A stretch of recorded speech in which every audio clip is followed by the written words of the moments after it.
नमस्कार दोस्तों, study with MD family में आप सभी का स्वागत है। आज का हमारा टॉपिक है हिंदी भाषा से समास। जैसा कि आपको पता है कि आपकी सीईटी परीक्षा नज़दीक है और उसमें हिंदी भाषा से 6 से 7 क्वेश्चन पूछने की संभावना है, जिसमें से 1-2 क्वेश्चन आपका समास से ज़रूर आएगा। तो चलिए हम स्टार्ट करते हैं आज के अपने टॉपिक को, हिंदी भाषा में समास। समास समास का अर्थ होता है दोस्तों संक्षिप्त, यानी कि बहुत छोटा रूप, यानी छोटा पैकेट बड़ा धमाका। इसमें कहा गया है कि कम शब्दों में अधिक अर्थ प्रकट करना क्या कहलाता है दोस्तों? समास कहलाता है दोस्तों। ये क्या कहलाता है हमारा? समास। की बहुत कम शब्दों में अधिक अर्थ प्रकट करना। दोस्तों अगर ध्यान से देखोगे तो इसी छोटी सी वीडियो में आपका समास का टॉपिक बिल्कुल ही क्लियर हो जाने वाला है। बस आपको थोड़ा सा ध्यान देना है। परस्पर संबंध रखने वाले, यानी आपस में एक दूसरे से संबंध रखने वाले दो या दो से अधिक शब्दों के मेल को क्या कहते हैं? समास। शब्दों के मेल को समास कहते हैं दोस्तों। और यहीं पर अगर आपको पूछ ले कि वर्णों के मेल को क्या कहते हैं, तो वो हो जाएगा हमारा संधि। जैसे राजपुरुष, राजा का पुरुष, तो ये हो गया राजा का पुरुष समास। और विद्यालय, विद्या आ और आलय, ये हो गया वर्णों का मेल, तो वो हो गई हमारी संधि। समास के दोस्तों दो भाग और दो पद होते हैं। प्रथम भाग या पूर्व पद, अंतिम भाग या उत्तर पद। तो चलिए दोस्तों, आशा है कि आपको यहाँ तक इसकी परिभाषा में कोई दिक्कत नहीं होगी। हम आगे बढ़ते हैं। समास के मुख्यतः दोस्तों कितने भाग होते हैं? हमारे 6 भाग होते हैं, लेकिन 4 इसलिए लिखा है क्योंकि तत्पुरुष समास से ही हमारे 2 समास निकले हुए हैं। फर्स्ट है हमारा अवयवी भाव समास, सेकंड हमारा तत्पुरुष समास, थर्ड हमारा बहुव्रीहि समास, चौथा है हमारा द्वंद्व, पांचवा कर्मधारय है और छठा द्विगु। तो इनकी परिभाषा बहुत ही ज़्यादा आसान है दोस्तों। देखो, जिस समास में पहला पद प्रधान होता है ना, ये देखो पहला पद प्रधान है, वो है हमारा अवयवी भाव समास। जिस समास में दूसरा पद प्रधान हो, ये पद की प्रधानता आपको आगे वीडियो में समझाऊंगा मैं। जिसमें दूसरा पद प्रधान हो वो तत्पुरुष। जिसमें कोई तीसरा पद प्रधान हो, तीसरा, जैसे दशानन, 10 है आनंद जिसके, ये तो होगा, लेकिन कौन है वो है रावण, तो तीसरा पद प्रधान हो गया। और जिसमें दोनों पद प्रधान होते हैं तो ये मत सोचना कि चौथा पद प्रधान, नहीं। पहला पद प्रधान अवयवी भाव समास, दूसरा पद प्रधान होता है जिस समास में वो तत्पुरुष, जिसमें कोई तीसरा बाहरी वो बहुव्रीहि, और जिसमें दोनों, जैसे दाल रोटी, दाल और रोटी दोनों की महत्वपूर्णता है, दिन रात, दिन और रात। अब देखो दोस्तों कर्मधारय है। कर्मधारय में क्या होता है दोस्तों? जिसमें कर्म प्रधान होता है, कर्म, जिसमें कर्म प्रधान होता है। और द्विगु समास की परिभाषा सबसे आसान है, जिसमें पहला ही शब्द संख्यावाची है, जैसे चौराहा, शताब्दी, जिसमें संख्यावाची शब्द हो, जिससे हमें किसी नंबर का ज्ञान हो, तो वो होता है हमारा द्विगु समास। आशा है दोस्तों आपको यहाँ तक जरूर समझ में आया होगा। चलिए हम आगे बढ़ते हैं परिभाषाओं की तरफ। अवयवी भाव समास, ये देखो दोस्तों, जिस समास का पहला पद प्रधान होता है ना दोस्तों, पहला पद अवयव का काम करे, उसको कहते हैं हम अवयवी भाव समास। जैसे प्रतिदिन, दिन तो है लेकिन हर दिन कर रहे हैं हम किसी काम को, तो इसमें हमारा पहला, एक दिन छोड़ो, एक दिन नहीं कर रहे हम, प्रतिदिन कर रहे हैं, तो इसमें पहला पद प्रधान हो गया प्रति, तो ये हमारा अवयवी भाव समास। यथाशक्ति, शक्ति के अनुसार, इसमें भी हमारा अवयवी भाव समास। आजन्म, जन्म से लेकर यथासंभव, जितना संभव हो। नेक्स्ट क्वेश्चन है तत्पुरुष समास। दोस्तों तत्पुरुष समास, जिस समास का मैंने बताया था दूसरा पद प्रधान होता है, वह तत्पुरुष समास होता है। और जिस प्रकार समास के 6 भेद होते हैं, उसी प्रकार एकमात्र तत्पुरुष समास है जिसके 6 भेद है, जो कि हमारे कारक हैं।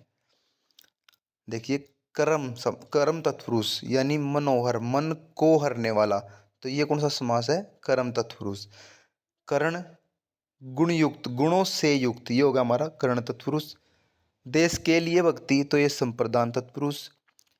नेत्र से हीन, से अलग होना किसी से, तो ये अपादान तत्पुरुष। किसी का संबंध दर्शाया गया हो, सेनापति, राष्ट्रपति, तो ये संबंध। अधिकरण, में पर, यानी पुरुषोत्तम, पुरुषों में उत्तम, तो ये हमारा अधिकरण हो गया। कर्मधारय और द्विगु भी इसी के भाग हैं, किसके? तत्पुरुष समास के। कर्मधारय में कर्म प्रधान, द्विगु में पहला पद संख्यावाची, और इसमें हमारा दूसरा पद प्रधान होता है दोस्तों। चलिए हम आगे बढ़ते हैं। समास का विलोम कई बार पूछा जा चुका है और आगे भी पूछा जा सकता है दोस्तों, सॉरी। समास का जो विलोम होता है ना वो होता है व्यास, यानी समास का अर्थ होता है छोटा, व्यास का अर्थ होता है बड़ा। समास क्या करता है, कम शब्दों में ज़्यादा अर्थ प्रकट करता है।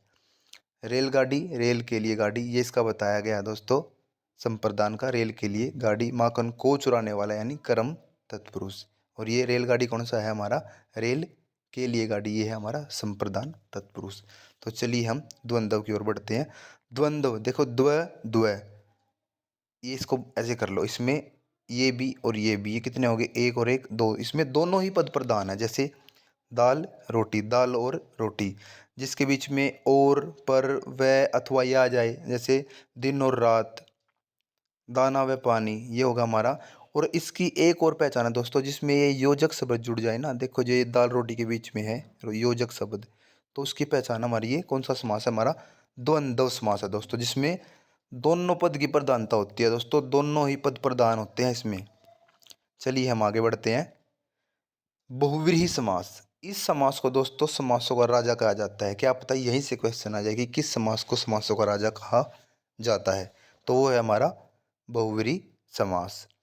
जिस समास में दोस्तों कोई भी पद प्रधान ना हो तथा दोनों पद मिलाकर तीसरे किसी तीसरे पद की विशेषता प्रकट करे, उसे क्या कहते हैं, बहुव्रीहि समास।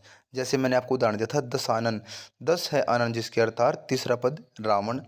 वीणापणि, वीणा है हाथ में जिसके यानी माता सरस्वती। तो ये तीसरे पद की प्रधानता को बता रहा है दोस्तों, इसलिए ये बहुव्रीहि समास में तीसरा पद प्रधान होता है। और इसी से आपके एग्जाम में क्वेश्चन बन जाएंगे और आपको समास विग्रह करके देखना पड़ेगा, तभी आपका आंसर ठीक होगा। चलिए दोस्तों, 4 समास हमारे कंप्लीट हो गए हैं। अब तत्पुरुष समास के जो 2 भाग है ना, कर्मधारय और द्विगु, उनको देख लेते हैं एक बार।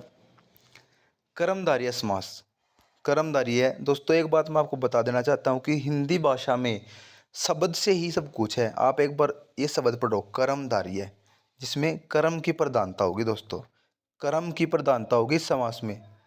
किसी विशेष कर्म को दान करने वाला समास कर्मधारय है। जिस समास में दोनों पदों के बीच विशेषण विशेष्य उपमान उपमेय का संबंध हो, उसे कर्मधारय समास कहते हैं। जैसे नील कमल, नीला है जो कमल, एक विशेषण है, क्या है, नीला, विशेष्य कमल।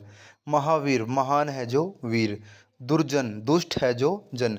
इसकी पहचान देखो आपको दोस्तों दिख रही होगी, है जो, इसमें है जो आएगा। और द्वंद्व समास में योजक शब्द आएगा, दाल और रोटी, इसमें आएगा है जो।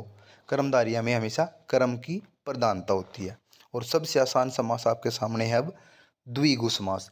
द्विगु समास में पहला नंबर होगा भाई, यानी कि पहला पद संख्यावाची होगा, संख्यावाची, जिससे हमें किसी संख्या का बोध हो दोस्तों। बहुत ही आसान टॉपिक है दोस्तों, इसमें से नंबर नहीं करने चाहिए आपके। विग्रह करने पर समूह या समाह आ रहा है, ये इसकी पहचान है दोस्तों। है जो क्या है हमारा, कर्मधारय है। योजक शब्द हमारा क्या है, द्वंद्व समास। और जिसमें समूह या समाहार आ जाए वो हमारा द्विगु समास। और इसकी पहचान है हमारी संख्यावाची शब्द। जैसे सप्तऋषि, सप्त आ गया दोस्तों, संख्यावाची है, 7 ऋषियों का समूह। चौराहा, 4 आ गया दोस्तों। चतुर्वेद, 4 वेद आ गया दोस्तों। तो बहुत ही आसान टॉपिक है दोस्तों। तो ये थी हमारी दोस्तों समास की क्लास। अब इसके बाद एक क्लास और होगी हमारी, जिसमें हम आपको समास से संबंधित सभी महत्वपूर्ण प्रश्न कराएंगे, जिसमें से आपके एग्जाम में जरूर क्वेश्चन बनेगा दोस्तों। तो अगर दोस्तों आपको हमारी वीडियो अच्छी लगी है तो इस वीडियो को दोस्तों एक बार और देख लेना, कि आपको इनकी डेफिनेशन क्लियर हो जाए, और हमारे चैनल को सब्सक्राइब करें। थैंक्स फॉर वॉचिंग दोस्तों।